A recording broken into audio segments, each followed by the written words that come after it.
Ok, bueno, muy buenas noches para todos.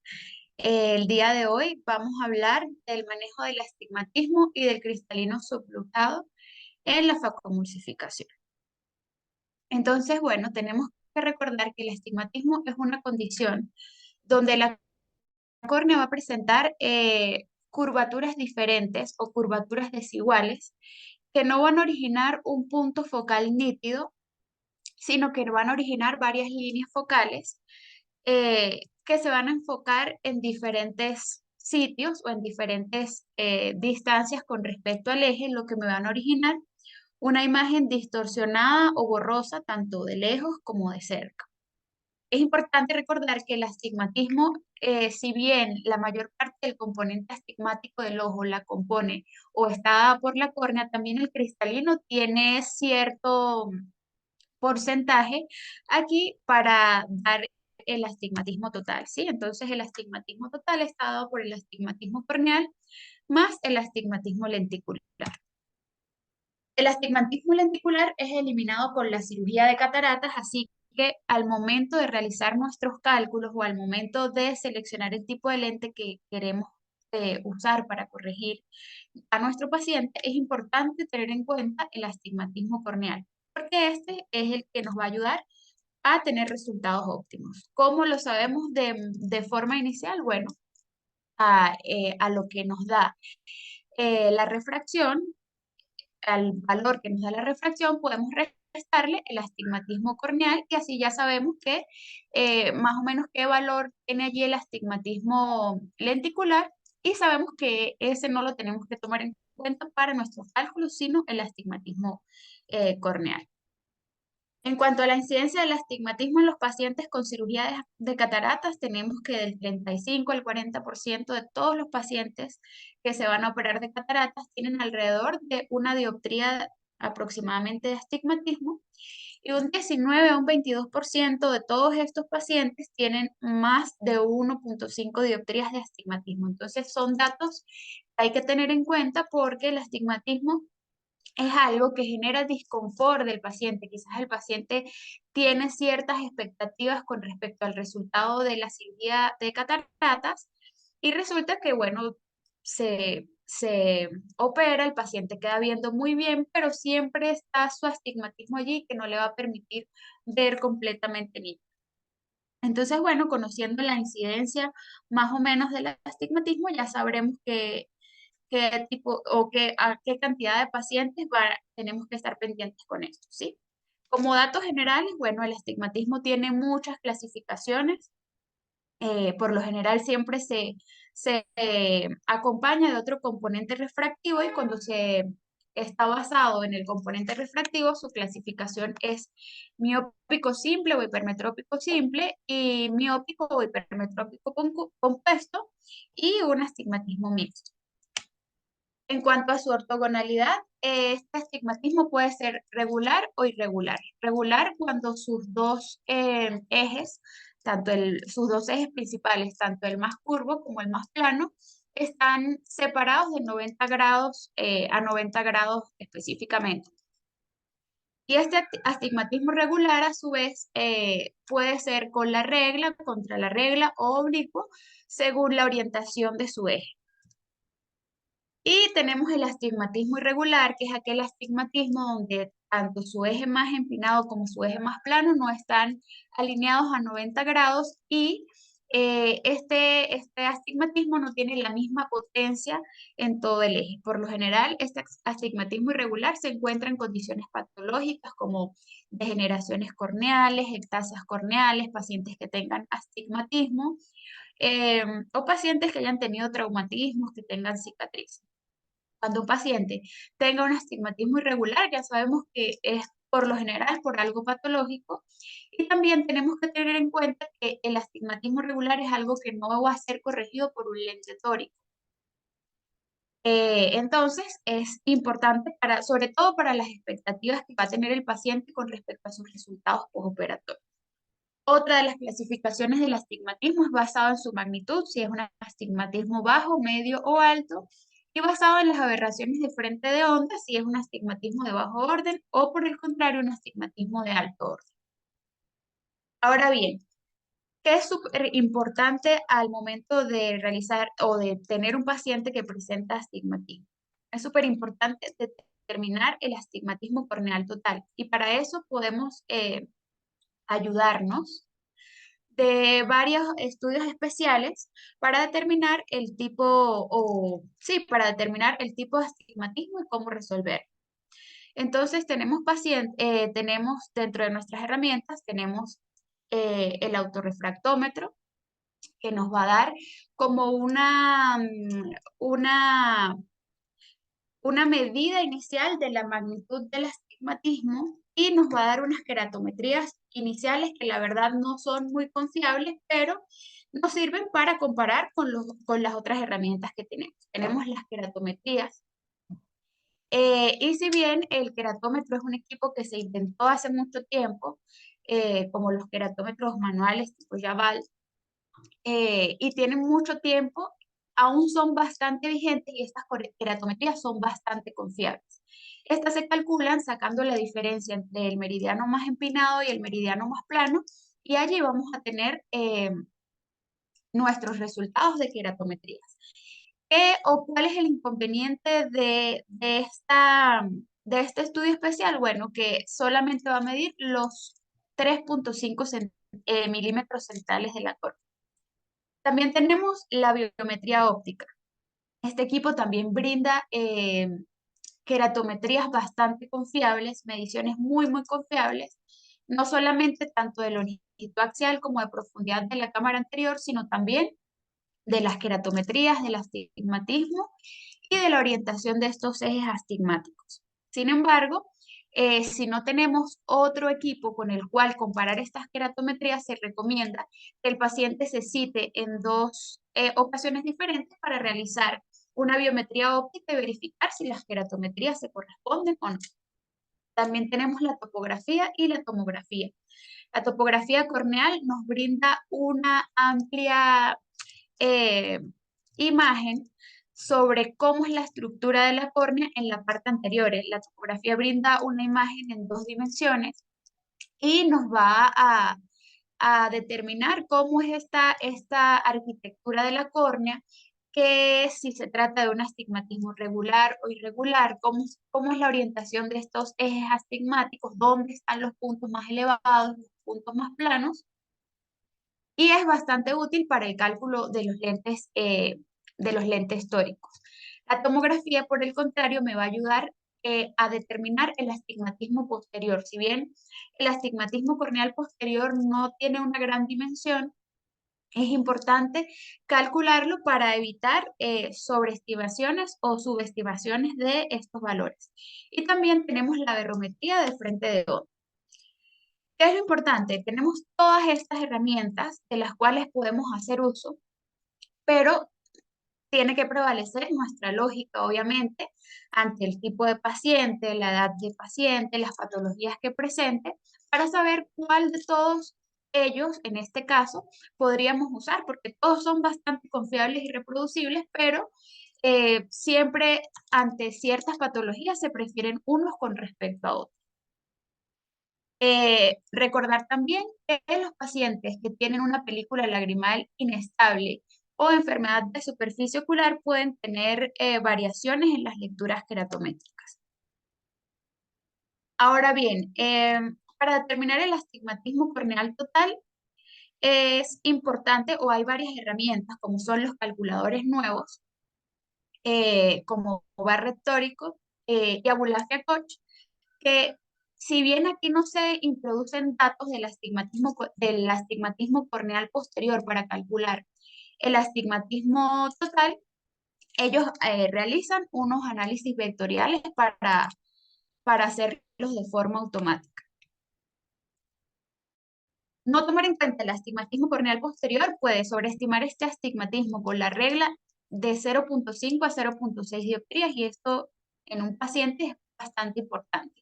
Y puede subestimar el astigmatismo contra la regla en 0,2 a 0,3 dioptrías. Entonces, como les decía antes, eh, las fórmulas nuevas me piden estos datos de astigmatismo corneal posterior. Y pues hay equipos y hay otros como la Barrett Toric y Abulafia Koch que me dan este astigmatismo corneal posterior mediante análisis vectorial. Sin embargo, ambos son demasiado confiables y demasiado reproducibles y tienen muy buenos resultados. Entonces, ¿qué es lo que la nueva corriente o la nueva corriente busca?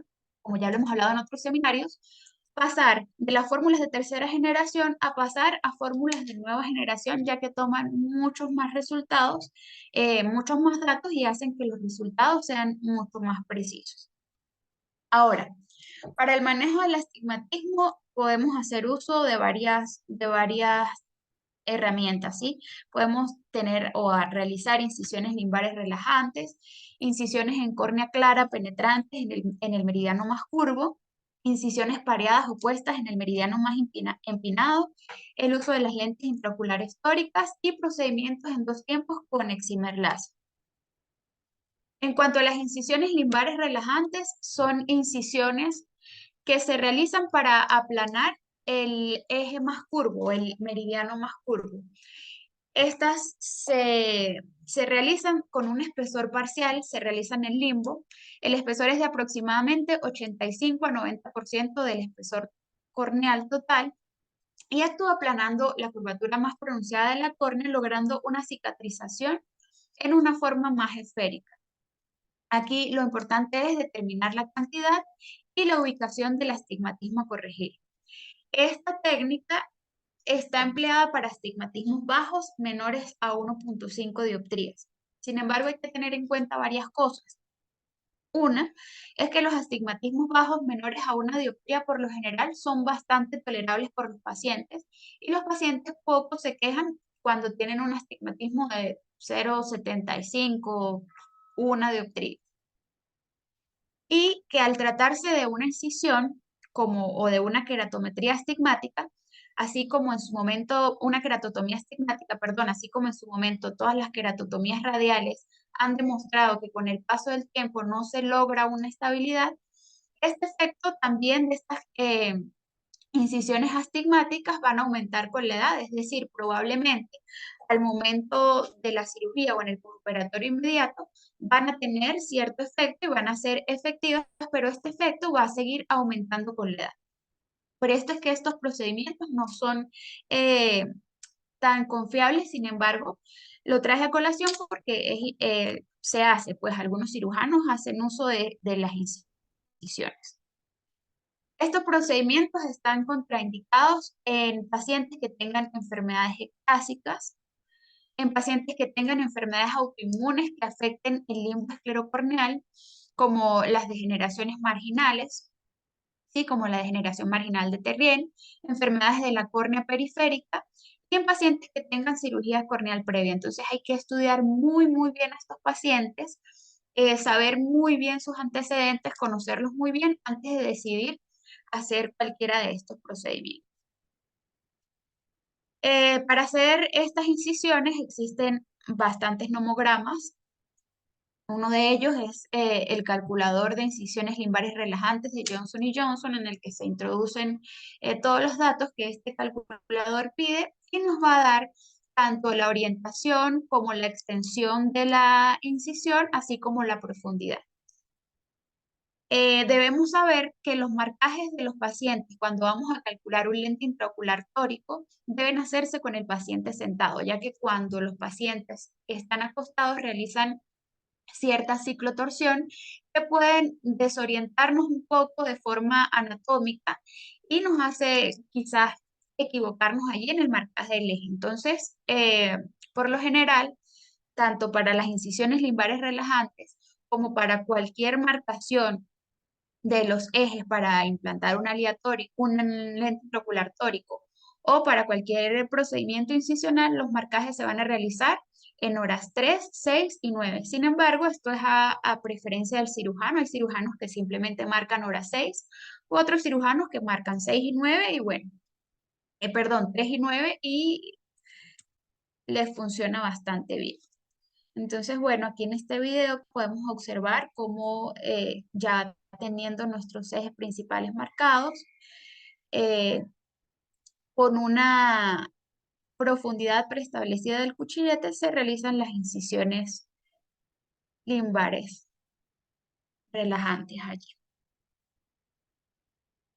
Otra de las estrategias que podemos utilizar es la incisión corneal clara en el meridiano más curvo. Esta incisión corneal clara, en córnea clara, se trata de incisiones perforantes. O sea, son incisiones que llegan y penetran a la cámara anterior. Eh, Aquí tenemos que tener en cuenta el astigmatismo inducido quirúrgicamente. Estas incisiones tienen un efecto de aplanamiento y reforzamiento puro y al realizarlas van a cambiar un poco la orientación del eje del astigmatismo preoperatorio. Entonces tenemos que incisiones de 3 a 3,2 milímetros pueden tener correcciones que pueden oscilar entre el 0,50 a 0,67 dioptrías y incisiones que son menores de 2,4 milímetros por lo general no tienen ningún efecto en cuanto a al cambio del astigmatismo. También tenemos las incisiones corneales pareadas o puestas en el meridiano más curvo, igual también son incisiones que penetran a cámara anterior. Se realiza una incisión extra en los 180 grados opuestos y este procedimiento corrige hasta 1,5 dioptrías de astigmatismo. ¿Qué pasa con este procedimiento que ya prácticamente no se utiliza? Tiene ausencia de homogramas, por eso sus resultados son completamente impredecibles y al tener otra incisión o otra comunicación allí con la cámara anterior, pues conlleva un mayor riesgo de endoftalmitis. Ahora bien, las lentes intraoculares tóricas son consideradas el método más predecible para corregir el astigmatismo en los pacientes cuando se realiza la cirugía de catarata. Es importante que el paciente tenga expectativas claras y realistas de qué le puede corregir un lente tórico y que va a necesitar, obviamente, quizás de cierta ayuda con lentes de montura. Pues o sea, él va a disminuir la dependencia por lentes por lo menos para un punto focal, pero va a necesitar otros puntos focales donde va a necesitar cierto grado de corrección. Entonces, bueno, y también obviamente debemos saber a qué paciente le vamos a ofrecer un lente intraocular tórico, porque siempre tiene sus contraindicaciones relativas. Tenemos, por ejemplo, el caso de los traumatismos oculares, donde puede existir debilidad sonular o inestabilidad del saco capsular, lo que puede hacer que el lente tórico rote o cambie de la posición inicial, lo que puede originar el efecto de la corrección del astigmatismo sea prácticamente nulo. En los casos de astigmatismo irregular, en los pacientes de ojo seco severo refractario a tratamiento y, como ya les dije, en los casos de inestabilidad sonular, bien sea por cualquier otra causa, no necesariamente por un traumatismo. En cuanto a las presentaciones de estos lentes intraoculares tóricos, tenemos los lentes monofocales tóricos de foco extendido y multifocales.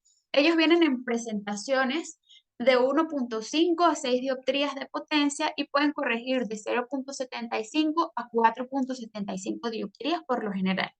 Sin embargo, también existen los lentes intraoculares tóricos de serie extendida que son prácticamente personalizados para cada paciente, en el cual pueden corregirse muchas más dioptrías de astigmatismo. Para el cálculo de lentes intraoculares tóricos tenemos el uso de varios calculadores y por lo general cada marca de lente trae su calculador específico, ¿sí? Tenemos por ejemplo el Panacea, la Barrett Toric, los de Technics y bueno, ellos utilizan o solicitan bastantes datos para poder realizar estos cálculos de forma adecuada. De igual manera, se debe rotular al paciente sentado, rotular las horas 3, 6 y 9 y en este caso rotular el eje más curvo también. Los métodos hay muchísimos. Eh, Puede ser con el uso de marcadores, puede ser con con el paciente sentado en la lámpara de hendidura, con la hendidura muy fina y rotando el eje. Y también hay nuevas tecnologías en las que toman las características anatómicas del ojo, previamente hace como un escaneo y con estas características anatómicas él va a proyectar todo este eje sobre la superficie corneal mientras estamos realizando la cirugía.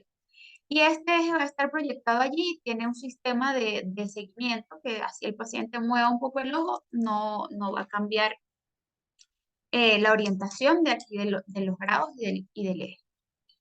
Ahora bien, en cuanto a los tips que debemos saber para implantar un lente intraocular tórico, debemos saber que se recomienda utilizar un viscoelástico cohesivo. ¿Por qué? Porque el viscoelástico cohesivo no se va a adherir tanto ni a la superficie anterior ni a la superficie posterior del lente intraocular, lo que va a hacer que la extracción del viscoelástico sea mucho más fácil y al momento de lavarlo, la turbulencia del líquido en la cámara anterior no va a hacer que este lente se mueva tanto y rote tanto.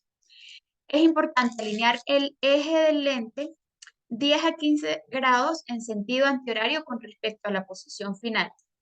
Recordemos que los lentes están diseñados para girar en sentido horario. Entonces, lo que se recomienda es dejar eh, el lente 10 a 15 grados antes de su posición final.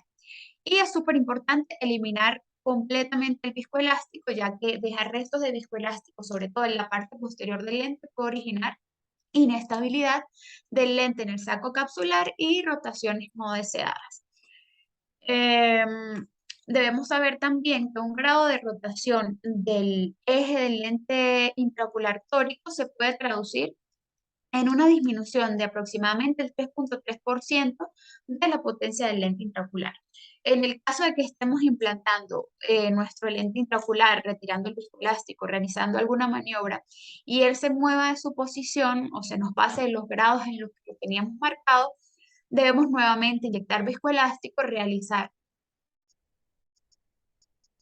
la rotación en sentido horario completamente y volverlo a fijar y repetir nuevamente la eliminación del viscoelástico.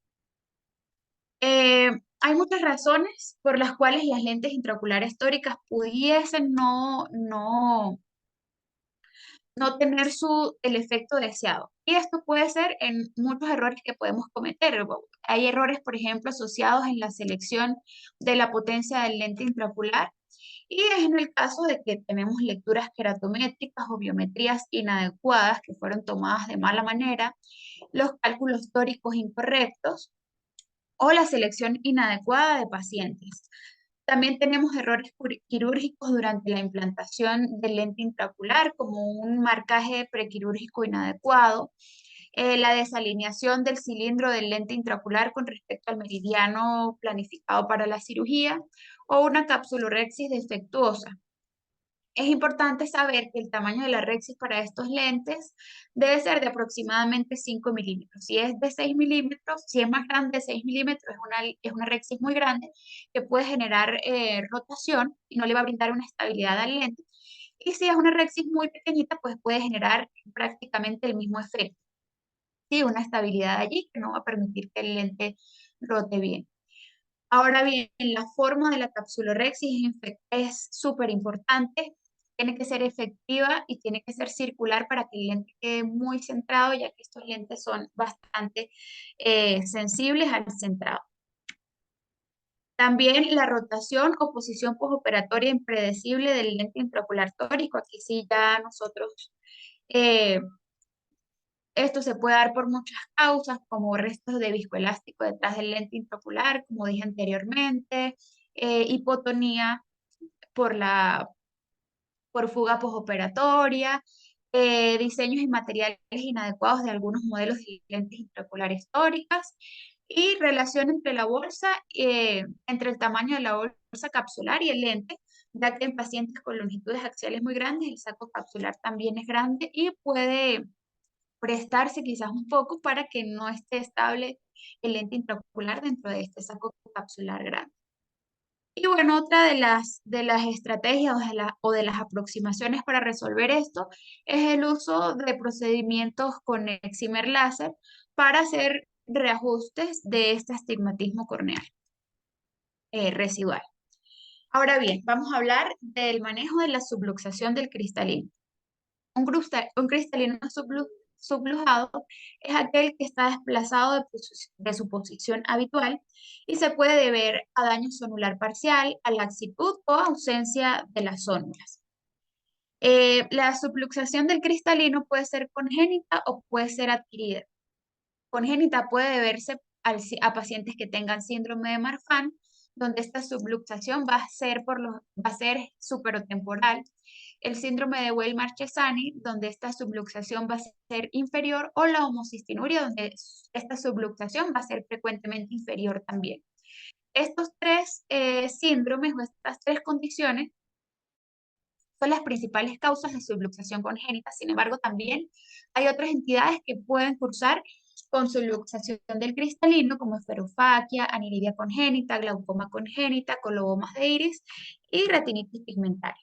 Por otro lado, la subluxación adquirida se puede deber a un síndrome de pseudoexfoliación, que por lo general cursa con zónulas laxas y en el caso de cataratas traumáticas o traumatismos oculares cerrados. Los síntomas clínicos van a depende de la ubicación de esta subluxación, de la cantidad y calidad de las fibras sonulares residuales, son intactas residuales, ¿sí? Las fibras eh, que queden intactas, que sean buenas. Entonces, obviamente, las fibras que son de buena calidad van a alar un poco más o van a tener una fuerza mucho mayor que las que están laxas, llevándose consigo el cristalino. Es importante en estos pacientes evaluar la cámara anterior, ya que en casos de subluxación anterior, pues esta cámara va a ser un poco plana, va a ser un poco estrecha, puede ser irregular, puede ser más plana de un lado que de otro, depende de cómo esté o de qué forma tenga este cristalino sublujado. En cuanto a los signos y síntomas, como ya lo dije, van a depender muchísimo de, de la subluxación, de la ubicación. Y entre los signos y síntomas más comunes está la visión borrosa progresiva, los cambios refractivos, inclinaciones del cristalino y aumento de la forma esférica. Es este cristalino que vamos a verlo muy, muy redondito al momento de dilatar la pupila, a los deslumbramientos, diplopía monocular.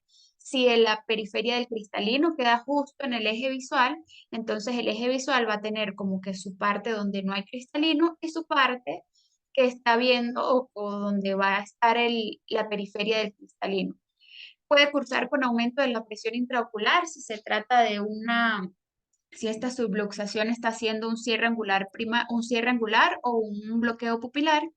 Puede causar con iridodonesis o facodonesis, la presencia de vitro en cámara anterior y la presencia de pliegues en cápsula anterior, pues me pueden hacer pensar que hay subluxación del cristalino. Sin embargo, hay signos clínicos mucho más sutiles que nos pueden orientar o nos pueden hacer sospechar que hay subluxación del cristalino. Como ya lo mencionaba, entre ellos la profundidad desigual de la cámara anterior es un signo muy, muy importante. Muchas veces los pacientes quizás no recuerdan que hace mucho tiempo tuvieron un traumatismo ocular y no lo refieren, así uno los interrogue muy, muy bien. Estos pacientes no lo van a referir porque simplemente no se acuerdan, pero al momento de ver una cámara anterior profunda y desigual, es importante preguntarle al paciente, oye, te diste un golpe, te dieron un golpe, porque así ya más o menos vamos planificando cómo o previendo cómo va a ser esta cirugía. Si hay dispersión de pigmento en la córnea, si hay reducción o profundización asimétrica de la cámara anterior, si hay evidencias de traumatismos cerrados, como anomalías en la pupila, en el esfínter de la pupila, una pupila disfórica, signos de pseudoexfoliación, o por el contrario, si hay sinequias posteriores. En cuanto a los estudios especiales que son útiles para la subluxación del cristalino o para manejar la subluxación del cristalino, tenemos la biomicroscopía ultrasónica, en la cual vamos a determinar cuál es la posición de este cristalino, hacia dónde está sublujado, si está más hacia la cámara anterior, Si hay prolapso vítreo a través de los espacios o a través de las regiones periféricas al cristalino, es de gran utilidad, sobre todo para determinar qué zónulas están comprometidas y qué zónulas están intactas. La microscopía especular en pacientes que puedan presentar aumento de la presión intraocular de forma repetitiva, que puede originar o que puede hacer que estos pacientes tengan un contagio endotelial o bajo o de mala calidad. El OCT de mácula y capa de fibras nerviosas para determinar si este paciente tiene alguna patología concomitante. Y la biometría óptica, pues es bastante útil ya que nos da datos como la profundidad de la cámara anterior o el grosor del cristalino. Y en casos donde la cámara anterior sea muy desigual o el cristalino esté sublujado y no dé o no dé valores reales, pues tenemos los valores del otro ojo que nos pueden ayudar al cálculo de los lentes intraoculares. Y en cuanto al cálculo de los lentes intraoculares, pues siempre se dice que se prefieren ya actualmente los de última generación. Las indicaciones para la cirugía en la subluxación del cristalino es cuando los síntomas visuales sean significativos, cuando haya ángulo cerrado que esté produciendo aumentos de la presión intraocular o cuando esté sucediendo ambliopía en el paciente, cuando la debilidad celular sea mayor a 3 horas de reloj y en los niños cuando no presenten una corrección adecuada, cuando el ecuador del cristalino esté dividiendo el eje visual generando una diplopía, cuando el cristalino esté parcial o completamente sublujado en la cámara anterior o inclinado hacia atrás en la cavidad vítrea, son indicaciones para realizar esta cirugía. Entonces, hay que tener en cuenta también el aumento de la presión intraocular. El aumento de la presión intraocular puede ser transitoria y, como ya lo dije anteriormente, puede deberse a un bloqueo pupilar o a una posición del cristalino sobre el ángulo, lo que origina un cierre angular. Si se trata de este caso, bueno, esto puede resolverse con la cirugía de cataratas, pero si no es el caso, y por ejemplo es una catarata traumática en la que se supone o se cree que puede haber daño del ángulo, pues hay que tomar las previsiones para realizar otras cirugías y poder manejar esto y resolverle el problema al paciente. También es importante resolver iridodiálisis y las midriasis traumáticas los daños en el esfínter de la pupila con pupiloplastia. Ahora bien, en cuanto a las estrategias quirúrgicas, se van a dividir prácticamente en dos estrategias y una de ellas es si tenemos el saco capsular o no. Todo el esfuerzo de nosotros como cirujanos debe estar dado a preservar el saco capsular, ya que el saco capsular pues va a actuar como un diafragma que va a disminuir el riesgo de glaucoma, el riesgo de captura óptica y el riesgo de desprendimiento de retina. Este saco capsular puede estabilizarse con sutura si está muy comprometido y tiene varias opciones. Se puede utilizar un anillo de tensión capsular más un lente intraocular de 3 piezas o de una pieza en saco. Se puede utilizar también anillo de tensión capsular más lente intraocular de 3 piezas en sulcus con captura óptica en saco. Y se pueden utilizar los lentes monofocales o siempre se prefieren los lentes monofocales. Sin embargo, en pacientes más jóvenes que queramos mejorar un poco eh, la visión intermedia, podemos utilizar lentes monofocales de foco extendido. En cuanto a la forma en la que vamos a actuar, bueno, si esta debilidad sonular es menor a 4 horas de reloj, podemos utilizar un anillo de tensión capsular. Si es mayor de 4 horas de reloj y hasta 8, podemos realizar un punto de fijación con sutura a esclera para estabilizar el saco capsular. Y si es mayor de 8 horas a 9 horas es mayor de 8 horas de reloj hasta 9 horas, se deben hacer 2 puntos de sutura para estabilizar el saco capsular. Y cuando ya el daño sonular es mayor de 9 horas de reloj, no queda otra opción que sacrificar el saco capsular, sobre todo en pacientes en los que ya esté muy comprometido o en los pacientes en los que sepamos que esta sonulopatía va a ser progresiva, sobre todo estos pacientes que tienen estas enfermedades sistémicas. Entonces, ¿cuáles las Estrategia para esto, bueno, podemos hacer una lensectomía pars plana con vitrectomía. Se puede hacer levitación posterior del cristalino, más extracción escleral, más vitrectomía. Y en los niños se puede realizar aspiración bimanual del lente dentro del saco, ya que por lo general estos cristalinos pues van a ser muy suaves y solamente con aspiración pueden extraerse, más vitrectomía. Y con el vitrector vamos a retirar los restos del saco capsular. Y de igual forma implantar el lente intraocular mediante fijación escleral.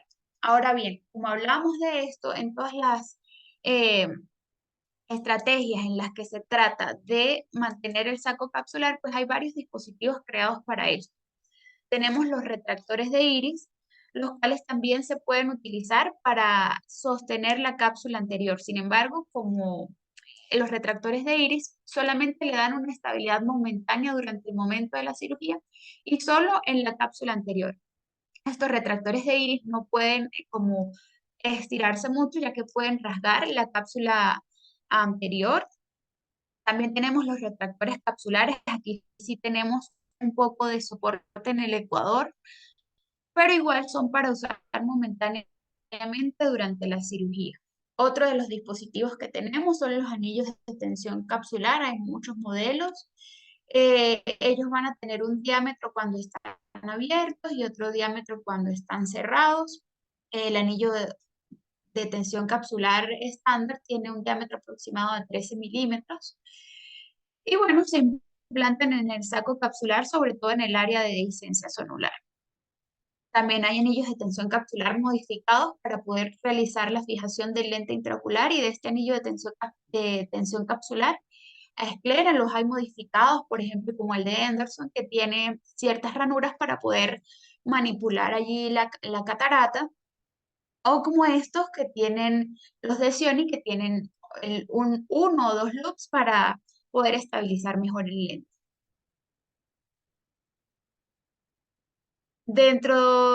Siguiendo con los dispositivos de soporte capsular, tenemos los segmentos de tensión capsular y tenemos los segmentos de AFMED que se van a usar solamente en zonas muy pequeñas. Ellos abarcan 120 grados aproximadamente y se usa para ojos en los que hayan debilidad sonular de 4 a 8 horas de reloj de pérdida sonular. Y también tenemos estos que son como un ancla que brindan cierta estabilidad allí en zonas más pequeñas. Ahora, en cuanto a la fijación del lente intraocular, cuando ya no tenemos saco capsular, tenemos técnicas de fijación al iris y técnicas de fijación escleral. Dentro de las técnicas de fijación a iris, tenemos estas que se pueden realizar tanto en el plano retropupilar como en el plano prepupilar. Por lo general se prefieren o han tenido mejores resultados los que se realizan en el plano retropupilar. Y también tenemos los lentes que se anclan a iris, con ellos podemos corregir este problema. Esto se va a realizar en casos de que el iris se encuentre sano, en caso de que la densidad de las células epiteliales sea superior a 1200 células por milímetro cuadrado y se deben evitar en ojos con cámara anterior poco profunda. También tenemos las técnicas de fijación escleral con sutura. Hay muchísimas técnicas, entre ellas tenemos la técnica de AVE interno, la técnica de AVE externo. En la técnica de AVE interno se realizan dos charnelas, se introduce la sutura a través de una de las charnelas, se ata a una de las ápticas y se vuelve a extraer por la misma charnela por la que introducimos la sutura. Se repite el procedimiento del lado contralateral y se ajusta. Una vez que estabilizamos la posición del lente, anudamos, cerramos esta charnela y cubrimos con conjuntiva. Y tenemos la técnica de AVE externo, en el cual vamos a tener una aguja guía en la que vamos a introducir nuestra sutura de una charnela hacia la contralateral y vamos a repetir este procedimiento en sentido contrario. Luego, posteriormente, estas dos suturas se extraen a través de una incisión escleral, se cortan, se atan a las ápticas y una vez que nuevamente se introduce el lente y se atan las ápticas para poder estabilizar nuestro lente intraocular. También tenemos la técnica de transficción del lente intraocular, creada por el doctor Ángel Pineda, en la que primero se necesita realizar una preparación del lente intraocular con las suturas, que posteriormente se van a introducir en el ojito, o sea, el lente se va a introducir en el ojito de forma plegada por una incisión pequeña, y estas suturas van a ser anudadas en los extremos de la charnela. También tenemos las técnicas de fijación escleral, sin suturas, como la técnica de Yaman, en la que se van a hacer esclerotomías y unos túneles esclerales donde van a ir guardadas las ápticas del lente. Ahora, eh, al momento de realizar, o cuál es el enfoque paso a paso para realizar una cirugía de forma segura. Entonces tenemos varias cosas en las que debemos hacer mucho énfasis para que la cirugía sea un éxito en estos casos, ¿sí? En cuanto a las incisiones y el uso de viscoelástico, si vamos a utilizar o vamos a hacer incisiones, extracciones extracapsulares del cristalino, y vamos a necesitar incisiones grandes para poder implantar estos lentes intraoculares, debemos hacerlas grandes para que podamos actuar con comodidad. Aunque se prefieren las incisiones en la córnea clara en la mayoría de los casos, también se prefiere el uso de viscoelástico dispersivo. Este viscoelástico dispersivo inicialmente lo vamos a colocar sobre las zónulas intactas y posteriormente vamos a ir dispersándolo sobre las zónulas comprometidas. Se pueden implantar, debe usar el viscoelástico para implantar los anillos de tensión capsular y para implantar los lentes intraoculares. En cuanto al uso del colorante capsular, tenemos el azul tripán. Este sobre todo tiene que usarse con precaución en pérdida significativa, en pérdida sonular significativa, ya que si este azul tripán pasa a la cavidad vítrea, pues puede producir una disminución bastante importante del reflejo rojo. Pero sin embargo, el azul tripán también puede ser nuestro amigo en algunos casos, porque el azul tripán reduce la elasticidad de la cápsula anterior, y esto es útil para realizar una correcta capsulorhexis bien centrada, sobre todo en cataratas pediátricas. La capsulorhexis debe ser de buen tamaño, de 5 a 6 milímetros. Debe iniciarse en un área con zónulas intactas y de forma muy suave dirigirnos hacia el área de zónulas comprometidas. Debe estar centrada, y esto es súper importante porque al momento de realizar una capsulorhexis en un cristalino subrujado, quizás podemos como que irnos hacia arriba, hacia abajo, hacia la periferia, y realizar una capsulorhexis circular continua perfecta, pero que no va a estar bien centrada. Al iniciar la capsulorhexis hay que tener mucho cuidado, ya que la cápsula anterior puede estar flácida y hay varias cosas que podemos hacer. Podemos hacer el flap inicial con 2 agujitas en vez de una, o podemos realizar un pellizco suave con la utrata para poder realizar. En cuanto a la fragmentación, podemos realizar facoaspiración o facofragmentación con parámetros de bajo flujo. Aquí los parámetros deben ser muy, muy suaves y la cirugía debe ser muy lenta, con bajos parámetros, para evitarla o para mantener un poco más estable la cámara anterior. Se deben evitar las maniobras rotacionales y esculpir, ya que después de esculpir, pues vamos a necesitar movilizar estos heminúcleos en la cápsula anterior, y esto puede originar aún más dehiscencia sonular. Y bueno, los parámetros deben ser reducidos para evitar captura de la cápsula posterior. Esto ha sido todo, gracias.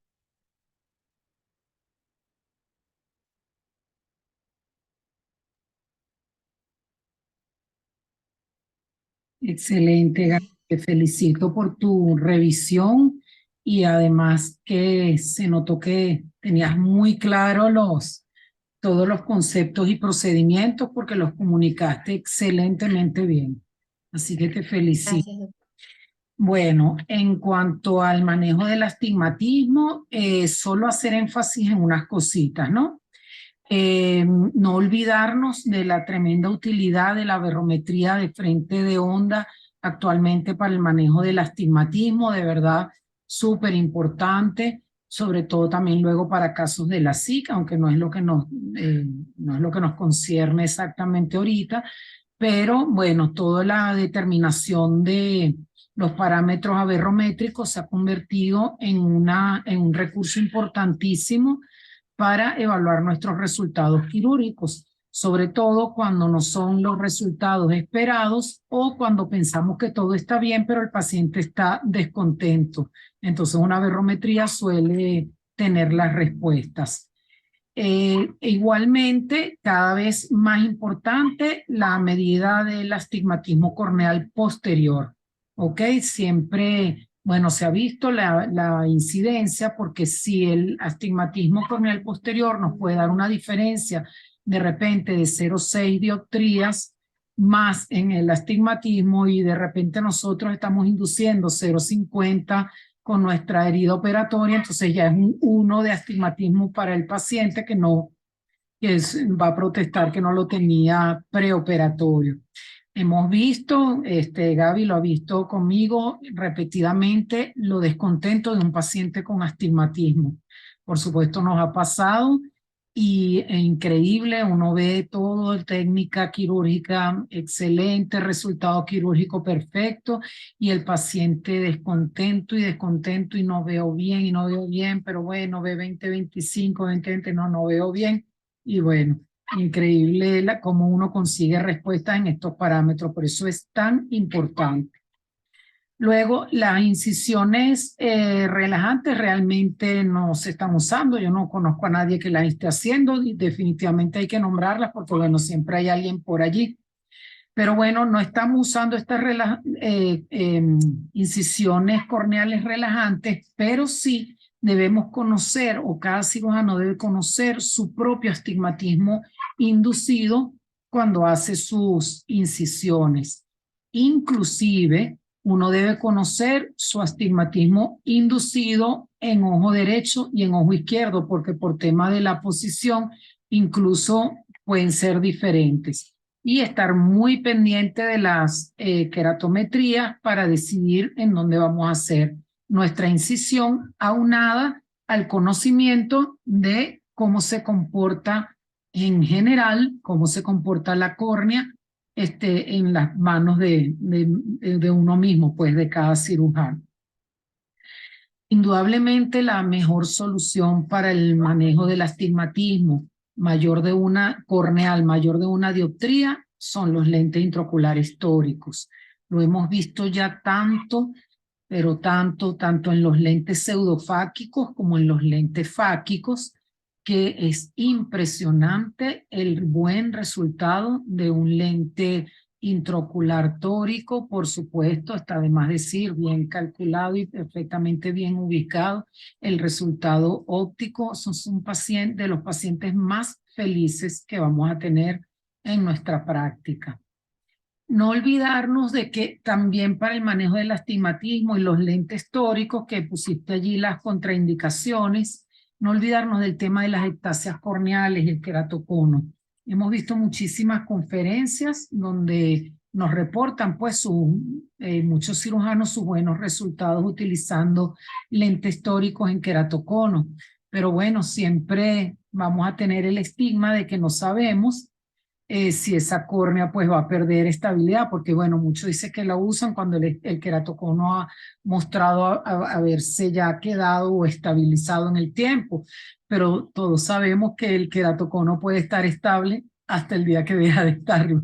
Entonces el manejo de un lente tórico cuando luego la córnea es la que ha cambiado y el lente ya está implantado, pues es dificilísimo. Entonces eso es una decisión muy individual de en qué paciente nosotros vamos a decidir colocar un lente tórico, un paciente con queratocono. Particularmente no me gusta la idea. Prefiero operar la catarata, colocar un lente monofocal no tórico y luego hacer otro tipo de manejos del astigmatismo. Lo otro es que cuando decimos, para que quede claro, que cuando decimos que nosotros implantamos el lente y lo dejamos a 10 o 15 grados de su eje definitivo. No es que lo dejamos allí y ahí se quedó, sino que cuando uno lo implanta, uno procura quedarse 10 grados o 15 grados antes, entonces hacer las maniobras que nos faltan, lavar el viscoelástico de la cara anterior, de la cara posterior, del saco, y incluso, y cuando ya está todo lavadito, que ya vamos a sacar nuestra pieza de mano, ya para cerrar la pupila, entonces muchas veces con la misma pieza de mano, uno le hace ese empujoncito periférico que ya los hace caer en la marca, pero uno, la posición definitiva del lente es en su marca, ¿ok? Era solo para aclarar porque me dio la impresión que de repente en la forma de decirlo quedara la idea como que uno lo deja 10 o 15 grados antes de la posición y no, eso es cuando uno lo implanta, uno lo deja allí, hace el resto de sus maniobras y cuando ya no queda visco, está todo lavadito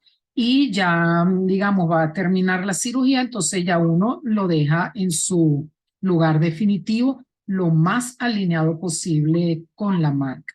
Pasa que, claro, si uno se pasa, aunque sea 5 grados después, hay que volver a poner visco, hacer la rotación completa, como lo explicaste. Pero bueno, el perfeccionismo es parte de nuestro arte cuando operamos, ¿ok? Entonces, bueno, mientras más exacto quede el eje, el paciente también va a estar mucho más feliz porque va a quedar mejor corregido. Bueno, no tengo muchísimo que agregar con respecto a la sublujación del cristalino, estuvo súper completo. Simplemente sí decir que el anillo eh, es más conveniente siempre usar el anillo de tensión capsular y lente de 3 piezas. Es preferible.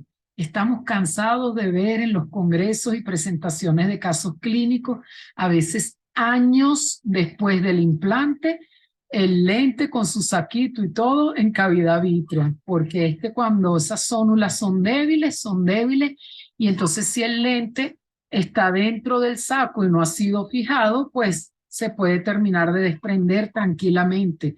Entonces es preferible usar un lente de 3 piezas e incluso ya actualmente lo que más nos dicen los estudios es que ya cuando hay más de 3 o 4 horas de subluvación pues o de área sonular que no está funcionando, es preferible fijarlo. Porque cuando es más extensa y se colocan los anillos de tensión sonular y se coloca el lente de 3 piezas, al tiempo el paciente nos viene con el lente en cavidad vítrea. Entonces la tendencia actual es a fijarlos. O sea, es muy raro, o sea, tiene que ser un área muy pequeña, 2, 3 horas, máximo 4, y vemos que el resto está bien o lo vemos bien, pero es que se supone que si está defectuosa la zónula, lo debe estar completa. Por eso es esa tendencia a preferir fijar el lente. Y entonces actualmente, pues prácticamente la mayoría de los cirujanos prefieren hacer ya en pacientes con más de 3, 4 horas de zónula afectada, pues de una vez ponerlo en saco con 3 piezas y fijarlo, ¿ok? Y fijar. Los segmentos, pues no han mostrado funcionar bien. Es preferible utilizar el anillo. Los segmentos no funcionan, la verdad. Y tampoco recomendamos la fijación al iris, sino siempre la fijación del lente esclera. Ya esas técnicas se han probado tanto, se han perfeccionado tanto, todas las que tú mostraste y algunas más.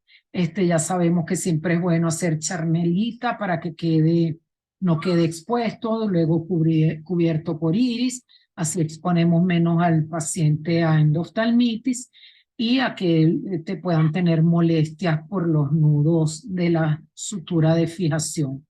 Entonces, excelente, esas son mis observaciones. Bueno, ahí fue muy bueno el repaso general de técnicas de fijación del lente que la hemos visto en otros seminarios.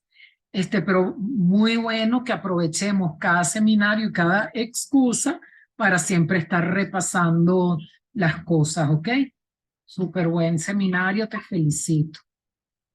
Si alguien tiene alguna pregunta o quieren agregar algún comentario.